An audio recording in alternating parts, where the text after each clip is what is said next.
Well, if you've watched part number one of our 5-part series, we talked about your niche and figuring out your perfect customer and touching on the importance of that's before you even start posting your product for sale, because you have to figure out what niche you want to go in. And the second part now, in strategy number 2 about creating intentional products, is understanding the types of products that should be posted within your niche. For example, if you have a specific niche, there are different products that are associated with that niche and that are more important for you to post first rather than other products that are available on the print on, like on Zazzle.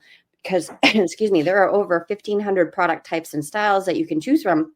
And that can be kind of overwhelming if all of a sudden you're, there's keychains, there's stickers, there's address labels, there's t-shirts, there's everything under the sun. And so if you are thinking about what products you need to be posting in your store for sale, and your mentality is that the more products you have, the more possibilities you can make money online, then yes, that's somewhat true, but it also is very specific for your niche. Because, for example, like I mentioned, if Zazzle offers keychains that can be customized and posted in your store for sale, does a keychain make sense for your niche? And is it worth your time and effort spending the time creating that product and posting that listing for sale if it really does not make sense with your niche and the design that you're putting on that product, right? Because your product and your design and the purpose of that product are very, very important. And that's all related to your niche or niche.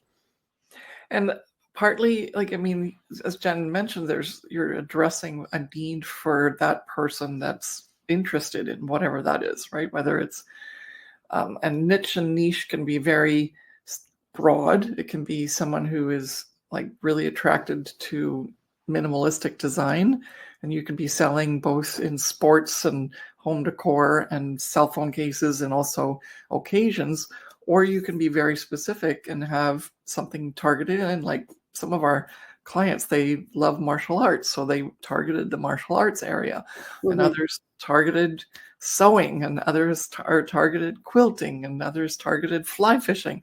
And as long as you know that this is the customer that you want to attract, then you deliver on that, then that's what's really important, right?